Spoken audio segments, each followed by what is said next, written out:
الحمد لله حمدا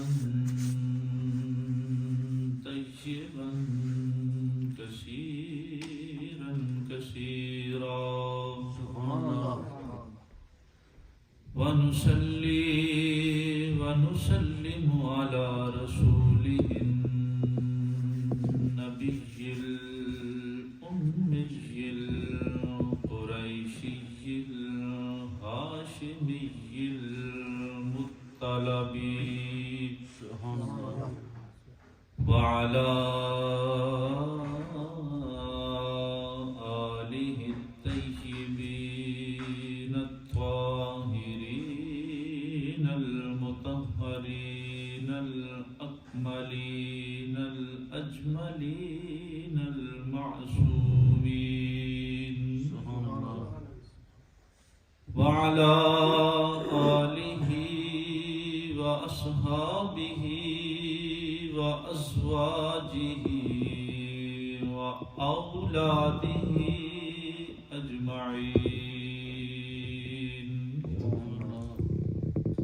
أما بعد فأعوذ بالله من الشيطان الرجيم. بسم الله الرحمن الرحيم.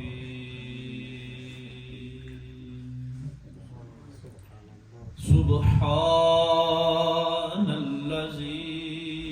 أسرى بعبده ليلا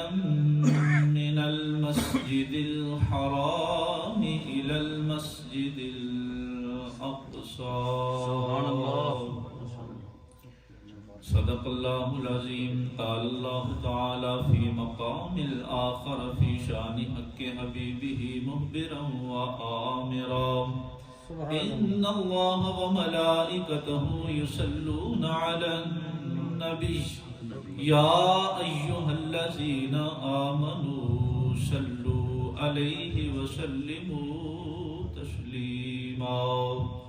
اللهم صل على سيدنا مولانا محمد وعلى آل سيدنا مولانا محمد المبارك وسلم وصل عليه. الصلاة والسلام عليك يا سيدي يا رسول الله وعلى آلك وأصحابك يا رحمة للعالمين. الصلاة والسلام عليك يا سيدي يا رسول الله وعلى آلك وأصحابك يا خاتم النبيين. دہ روز در بستان سرا ہما طوطیاں تھیں خوشنما، پڑھتی تھی نعت مصطفیٰ بلغ العلا بکمالہ.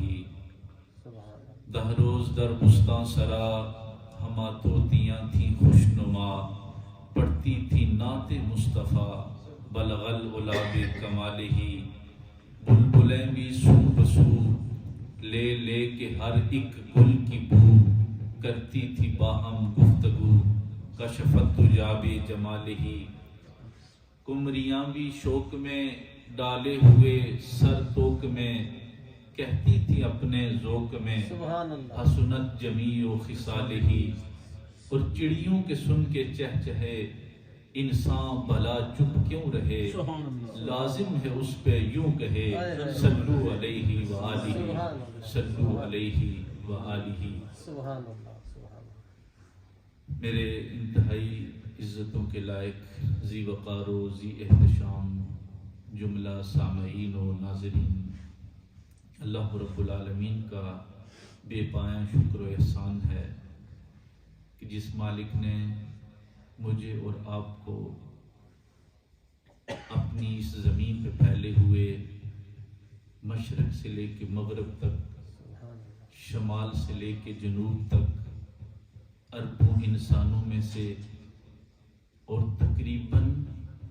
4200 مذاہب میں سے ہمیں ان الدین عند اللہ الاسلام جیسے خوبصورت لقب والے پیارے دین کے اندر اللہ تعالیٰ نے پیدا فرمایا اور اپنے پیارے محبوب کی امت میں پیدا فرمایا. اور سب سے بڑی بات کہ اللہ تعالیٰ نے آج چار دانگ عالم میں پھیلے ہوئے انسانوں میں سے مجھے اور آپ کو آج کے بابرکت دن کے موقع پر اس پروقار اور پرنور دن کی عظمتوں کو، رفعتوں کو اور برکتوں کو اپنے دامن میں سمیٹنے کے لیے اپنے گھر میں اس وقت بیٹھنے کی توفیق رفیق عنایت فرمائی. یہ اس مالک کا میرے اور آپ کے اوپر بڑا احسان ہے. دامن قرآن سے میں نے سورہ بنی اسرائیل کی پہلی آیہ مقدسہ کا کچھ حصہ آپ حضرات کے سامنے تلاوت کیا ہے. میں سر و ترنم سے اپنے آپ کو معذور پاتا ہوں اور سادہ سے انداز میں سادی سی باتیں جو کہ میرے اور آپ کے لیے توشہ آخرت ہوں آپ کی سماعتوں کی نظر کرنے کی کوشش کروں گا. اللہ تعالیٰ مجھے حق سچ بیان کرنے کی اور پھر مجھے اور آپ کو، ہم سب کو عمل کی توفیق عطا فرمائے. رب کائنات نے سورہ بنی اسرائیل کے آغاز میں ہی اپنی پاکی بیان کرتے ہوئے جو الفاظ میرے اور آپ کے لیے تلاوت کے لیے ارشاد فرمائے وہ الفاظ یہ ہیں: سبحان الذی، پاک ہے وہ ذات. سبحان اللہ. جب لفظ سبحان زبان سے نکلتا ہے، انسان اپنی آنکھیں بند کرے، خلوت میں بیٹھا ہو یا ایک تخیلات کی دنیا میں جا کے لفظ سبحان کے اوپر غور کرے، یہ اتنا میٹھا، اتنا پیارا لفظ ہے کہ جب بھی اس لفظ کے ساتھ اپنے مالک کو پکارا جاتا ہے تو دل و روح کے اندر ایک سکون سا محسوس ہوتا ہے کہ سبحان ہے وہ ذات، پاک ہے وہ ذات.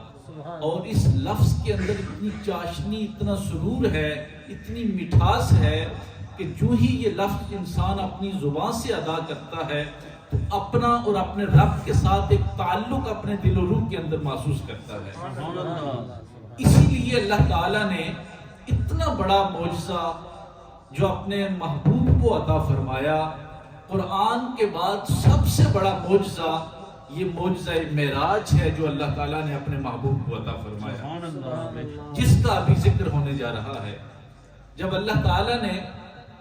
اپنے محبوب کے اس عظیم معجزے کو بیان کرنا چاہا تو سب سے پہلے وہ لفظ ارشاد فرمایا کہ جس لفظ کی مٹھاس، جس لفظ کی چاشنی و سرور میرے اور آپ کے دل و روح کو معطر کرتے ہیں،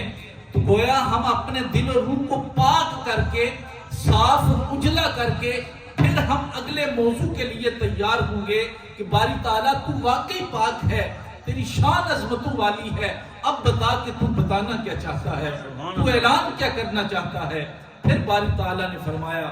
سبحان الذی، پاک ہے وہ ذات، یعنی کہ میں پاک ہوں، اسرا، جو میں اپنے بندے کو لے کے گیا ہوں. سبحان اللہ. اب یہ سیر کا معنی ہو رہا ہے. اب یہاں اگر اس لفظ کے اوپر تھوڑا سا غور کریں تو مجھے مزہ آتا ہے گفتگو کرنے میں کہ جب سامعین ہمتن گوش ہو کے گفتگو سن رہے ہوں، چاہے ان کی تعداد 5 سے لے کے 500 تک ہی کیوں نہ ہو، جب بندہ بات سننے والا اس بات کو سمجھ رہا ہو تو پھر بات کرنے کا مزہ بھی آتا ہے. اب اگر بازار میں اور آپ کتاب خریدنے کے لیے جاتے ہیں، کتاب کے ٹائٹل کو دیکھ کے ہم کہیں گے کہ ہاں اس کتاب کو خریدا جا سکتا ہے، میرا جی چاہتا ہے، میرا من کرتا ہے کہ اس کتاب کو خریدوں. میں نے اور آپ نے وہ کتاب پڑھی نہیں، وہ کتاب 500 صفحات پہ مشتمل ہو سکتی ہے، 1000 پہ مشتمل ہو سکتی ہے، لیکن جو ٹائٹل اس کے اوپر لکھا ہے اس کے اندر اٹریکشن اتنی ہے کہ جی چاہتا ہے کہ اس کتاب کو فوراً خرید لیا جائے. اب اٹریکشن اس ٹائٹل کی وجہ سے آئی ہے. اللہ تعالیٰ نے اس موضوع کو بیان کرنے سے پہلے لفظ سبحان الذی، لفظ سبحان کا جو ٹائٹل دیا ہے، اپنی جو ذات کا اسم مبارک اللہ تعالیٰ نے اس ٹائٹل کے شروع میں رکھا ہے، یہ ٹائٹل اتنا پیارا ہے کہ جی چاہتا ہے کہ اس کتاب کو خرید لیا جائے۔ اب دیکھیں کہ اللہ تعالیٰ نے صحابہ کرام کی عظمت کو بیان کرنا چاہا، قرآن پاک میں صحابہ کی عظمت کو بیان کیا، تو صحابہ کرام کی عظمت سے پہلے اللہ تعالیٰ نے جو الفاظ دامن قرآن میں رکھے وہ یہ ہے محمد الرسول اللہ،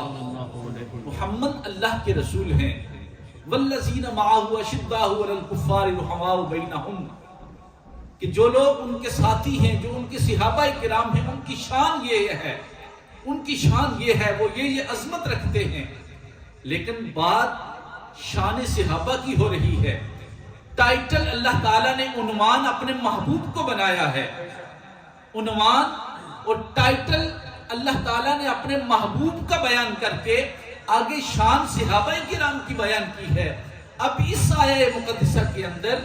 جو ٹائٹل بیان کیا جا رہا ہے، جو مضمون بیان کیا جا رہا ہے، وہ شان و عظمت بیان کی جا رہی ہے، وہ شان اللہ نے اپنے محبوب کی بیان کرنی ہے۔ اور جب اللہ نے اپنے محبوب کی شان کو بیان کرنا ہے تو اپنے محبوب کی شان کو بیان کرنے سے پہلے عنوان اللہ تعالیٰ نے اپنی ذات کو رکھ دیا، عنوان اپنی ذات کو رکھ دیا ہے کہ پہلے صحابہ کرام اپنے محبوب کے صحابہ کا ذکر ہو تو عنوان اپنے محبوب کو رکھا تاکہ پتہ چلے کہ جس طبقہ یا جس جماعت کا ذکر ہو رہا ہے اس جماعت کا ذکر کرنے سے پہلے اللہ تعالیٰ نے اپنے محبوب کا ذکر کر کے اس جماعت کی عظمت کو اور بلند کر دیا ہے۔ اور اب جب اللہ تعالیٰ نے اپنے محبوب کی عظمت کو بیان کرنا چاہا تو فرمایا سبحان الذی، اگر کسی کے کروڑویں گوشے کے اندر تنہائی میں بیٹھ کر کبھی خلوت کے اندر یہ خیال پیدا ہو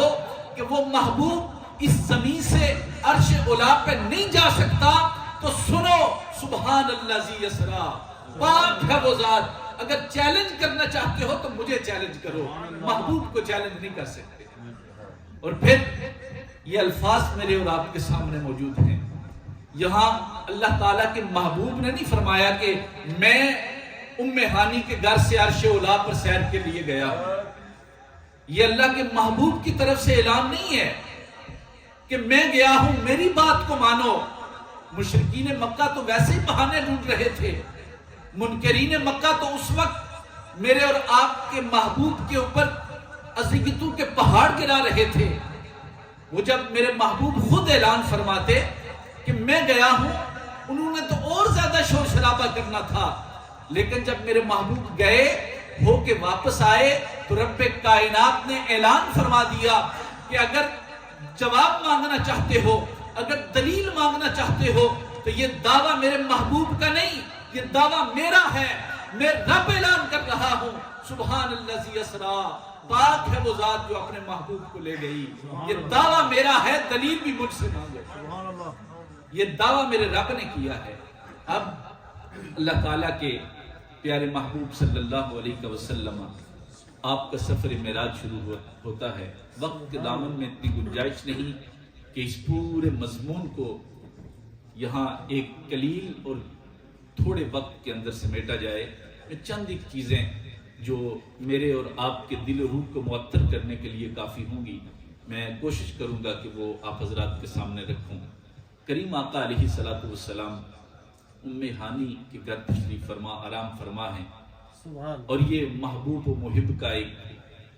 ایک تعلق کا، اس محبت کے رشتے کا ایک ایسا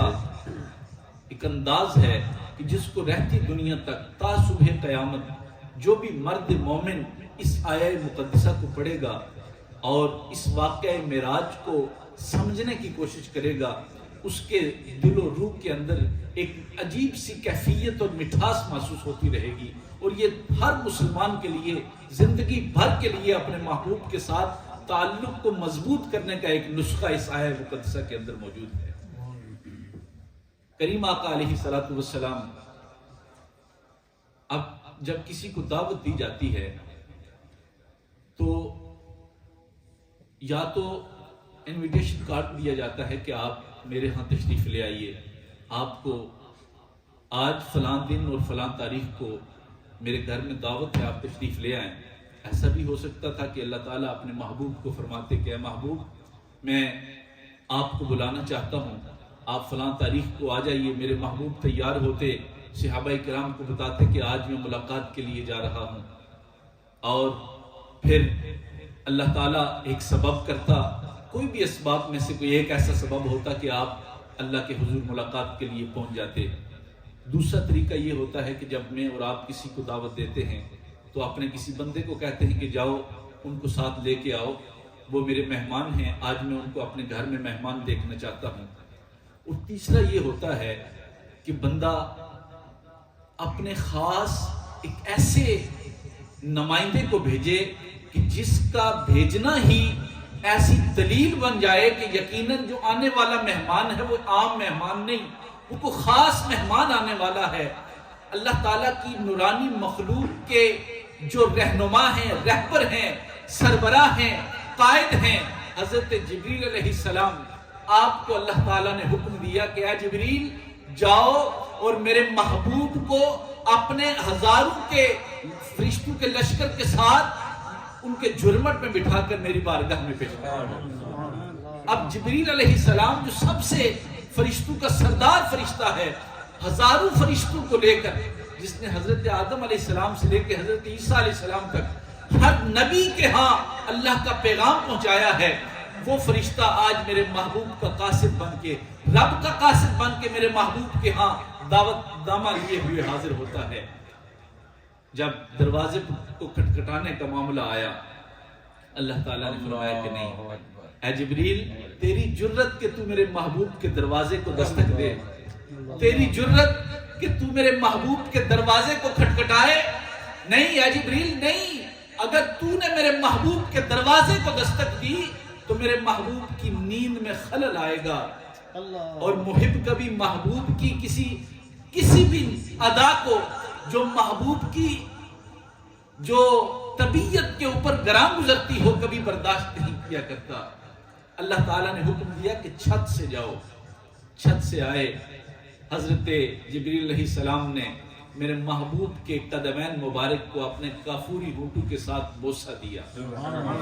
بوسہ دیا، میرے محبوب بیدار ہوئے، وضو فرمایا، تیاری شروع ہوئی۔ اللہ تعالیٰ نے آپ کے لیے آسمان دنیا سے براق بھیجا، اور وہ براق کی ایک اپنی داستان ہے، اس کو اگر پڑھا جائے یا بیان کیا جائے تو اور ایک لذت پیدا ہوتی ہے۔ بہرحال براق آیا، حضرت جبریل علیہ السلام میرے کریم آقا علیہ الصلوۃ والسلام کے ساتھ سفر کا آغاز فرماتے ہیں، اور دوران سفر یہ جو پہلا مرحلہ اللہ تعالیٰ نے یہاں بیان فرمایا کہ لیلا من المسجد الحرام الى المسجد الاقصی، مسجد حرام سے مسجد اقصی تک کا جو سفر ہے، اس سفر کے دوران مسلم شریف کی حدیث ہے، میرے کریم آقا علیہ الصلوۃ والسلام نے فرمایا کہ مررت علی الموسیٰ، میں موسیٰ علیہ السلام کی قبر کے پاس سے گزرا، اور میں نے دیکھا کہ وہ قائم یصلی فی قبرہ، وہ اپنی قبر کے اندر مجھ پر درود و سلام بھیج رہے ہیں۔ اب یصلی کا یہاں معنی دو طرح سے کیا جاتا ہے، ایک طبقہ وہ ہے جو یہ کہتا ہے کہ حضرت موسیٰ علیہ السلام اپنی قبر کے اندر نماز پڑھ رہے تھے، اور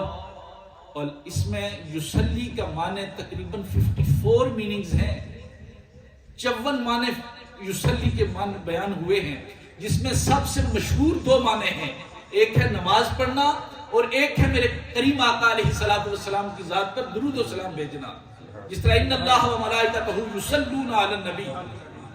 اب یہ جو لفظ یصلی، اس کا مطلب محبوب کی ذات پر درود و سلام بھیجنا۔ تو وہ نادان کچھ احباب ایسے بھی ہیں جو کہتے ہیں کہ موسیٰ علیہ السلام اپنی قبر میں نماز پڑھ رہے تھے، وہ نماز نہیں پڑھ رہے تھے، انہوں نے رب سے اذن لیا تھا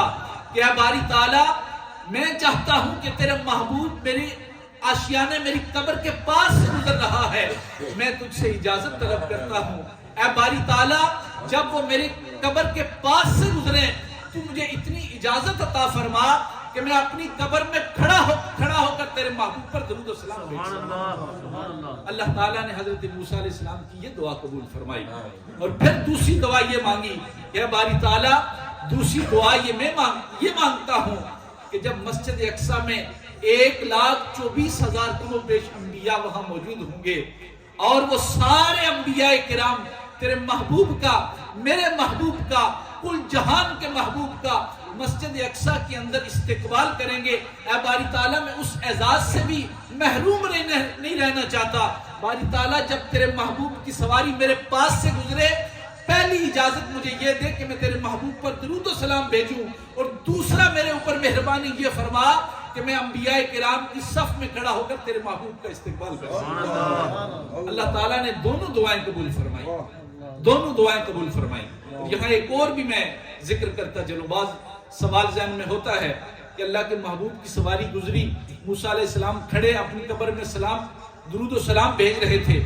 وہ پہلے وہاں کیسے پہنچ گئے؟ اللہ کے محبوب سے پہلے حضرت موسیٰ علیہ السلام وہاں کیسے پہنچے؟ تو صاحب میرے کریم آقا علیہ السلام اپنی رفتار کے ساتھ سفر نہیں کر رہے تھے، وہ براق کی رفتار کے ساتھ سفر کر رہے تھے، وہ براق کے اوپر سوار تھے۔ براق کی رفتار جتنی تیز صحیح، لیکن وہ براق کے اوپر سوار تھے، اور حضرت موسیٰ علیہ السلام نے نبوت کی جو مقام نبوت ہے، منصب نبوت ہے، نبوت کی رفتار کے ساتھ سفر کیا، اس لیے حضرت موسیٰ علیہ السلام پہلے پہنچ گئے۔ یہاں پتہ یہ چلا کہ نبوت کی رفتار براق کی رفتار سے تیز ہوا کرتی ہے۔ اگر میرے کریم آقا علیہ السلام نبوت کی رفتار سے سفر کریں تو وہ سفر اس سے بھی کہیں زیادہ سرعت رفتاری کے ساتھ ہو سکتا تھا، لیکن میرے کریم آقا علیہ السلام براق کے اوپر سواری کر کے سفر کر رہے تھے۔ اب میرے کریم آقا علیہ السلام مسجد اقصیٰ میں پہنچے، 1,24,000 کم و بیش انبیاء کرام وہاں موجود، سب نے استقبال کیا، نماز کی امامت میرے آقا کریم صلی اللہ علیہ وسلم نے فرمائی۔ اور پھر یہاں میں آخر میں یہ 3 مرحلے ہیں سفر کے، 3 مرحلے۔ پہلا مرحلہ ہے مسجد اقصیٰ سے لے کے مسجد حرام تک، دوسرا ہے مسجد حرام سے لے کے سدرۃ المنتہا تک، اور تیسرا ہے سدرۃ المنتہا سے لے کے آگے عرش لامقام تک، کہ جس کی کوئی حد نہیں ہے، جو میری اور آپ کی محدود عقل کے اندر وہ تصور آ ہی نہیں سکتا۔ اب ان درجوں کو ان 3 حصوں میں تقسیم کرنے کی وجہ کیا ہے؟ وہ وجہ میں آپ کے سامنے رکھتا ہوں۔ وجہ یہ ہے کہ میرے کریم آقا علیہ السلام کو اللہ تعالیٰ نے 3 شرف عطا فرمائے، 3 شرف۔ پہلا شرف یہ ہے کہ اللہ تعالیٰ نے آپ کو مقام بشریت کے عروج پر وہ مقام عطا فرمایا کہ جہاں جتنے بھی عالم انسان کے، انسانیت کے انسان ہیں، ان تمام انسانوں میں جو برتری، جو فضیلت ہے، اللہ تعالیٰ نے وہ اپنے محبوب کو عطا فرمائی۔ اور یہ جو سفر ہے مسجد حرام سے لے کے مسجد اقصیٰ تک، اب انسانوں میں سب سے بڑا جو عزت، مرتبے اور مقام والا جو گروہ ہے وہ کون سا ہے؟ وہ انبیاء کرام کا گروہ ہے۔ انسانوں میں سب سے مرتبے والا جو گروہ ہے، طبقہ ہے، 1,24,000 کم و بیش انبیاء کرام پوری انسانیت کے رہبر ہیں، رہنما ہیں۔ اللہ تعالیٰ نے 1,24,000 انبیاء کو پیچھے کھڑا کیا، اور میرے محبوب کو مصلی امامت پر کھڑا کر کے اللہ تعالیٰ نے یہ بشریت کی جو معراج تھی، اللہ تعالیٰ نے یہاں مسجد اقصیٰ میں، یہ معراج مقام بشریت کی جو معراج ہے، وہ اللہ تعالیٰ نے مصلی امامت پر کھڑا کر کے اپنے محبوب کو انبیاء کرام کو مقتدی بنا کے یہ معراج اللہ تعالیٰ نے اس طرح آپ کو عطا فرمائی۔ پھر جو عالم نورانیت ہے، جس نورانی مخلوق کے ساتھ فرشتے تعلق رکھتے ہیں، نورانی مخلوق ہیں، اس سفر کا آغاز ہوتا ہے۔ اور سدرۃ المنتہا یہ نورانی مخلوق کا جو بادشاہ ہے، جو سربراہ ہے، جبریل علیہ السلام، اس کا جو مقام ہے، اس کا ٹھہراؤ ہے، اس کا پڑاؤ ہے، وہ سدرۃ المنتہا پہ ہوتا ہے، اور نورانی مخلوق کا سربراہ، لیڈر، قائد جبریل علیہ السلام سدرۃ المنتہا تک جن کی رسائی ہے، وہ پوری فرشتوں کی جماعت کے سربراہ ہیں۔ اللہ تعالیٰ نے سدرۃ المنتہا کے سے آگے لے جا کر یہ ثابت کر دیا، یہ دلیل دے دی کہ اے فرشتوں، تم اپنی نورانیت کے اوپر دعویٰ تو کرتے ہو، لیکن میرا محبوب تمہاری نورانیت سے بھی آگے۔ میرے محبوب کی شان یہ ہے کہ وہ آج شب معراج کی شب اللہ تعالیٰ کے اذن سے آج نورانی مخلوق کی بھی معراج فرما رہا ہے، نورانی مخلوق کی بھی معراج فرما رہا ہے۔ پھر اس کے بعد ایک ایسا عالم ہے، ایک ایسا جہان ہے جس کو عالم لاہوت کہا جاتا ہے، اور اس کو عرش لا مقامی کہا جاتا ہے، جہاں میں اور آپ اپنی عقل کے ساتھ اس کو اپنے احاطے میں نہیں لا سکتے۔ اللہ تعالیٰ نے پھر وہاں سے سدرۃ المنتہا سے آگے جبریل ہاتھ کھڑے کر دیتا ہے۔ جبریل کہتا ہے کہ یا رسول اللہ، اگر یہاں سے ایک بال کے برابر بھی میں یہاں سے آگے بڑھا تو میں جل کے خاک ہو جاؤں گا۔ یہاں پھر میرے محبوب کی مقام محبوبیت کا آغاز ہوتا ہے۔ وہاں سے پھر اللہ تعالیٰ نے اپنے محبوب کو خلوتوں میں اپنے پاس بلایا، اور پھر جو خلوت ایک طویل موضوع ہے، لیکن حضرت اسماعیل حقی رحمت اللہ تعالیٰ علیہ آپ فرماتے ہیں کہ اللہ تعالیٰ نے جب اپنے محبوب کو تنہائی میں بلایا، خلوت میں بلایا، تو 90,000 باتیں اللہ اور اس کے محبوب کے درمیان ہوئی۔ 90,000 باتیں ہوئیں۔ ان 90,000 باتوں میں سے اللہ تعالیٰ کے محبوب نے 30,000 باتیں صحابہ کرام کو بتائیں، عام عوام کو بتائیں، 30,000 باتیں خواص کو بتائیں، اور 30,000 باتیں ایسی ہیں جو صرف رب جانتا ہے یا رب کا رسول جانتا ہے۔ محمد سر وحدت ہیں، کوئی رمز ان کی کیا جانے، شریعت میں تو بندہ ہے، حقیقت میں خدا جانے۔ وما علیہ الا البلاغ۔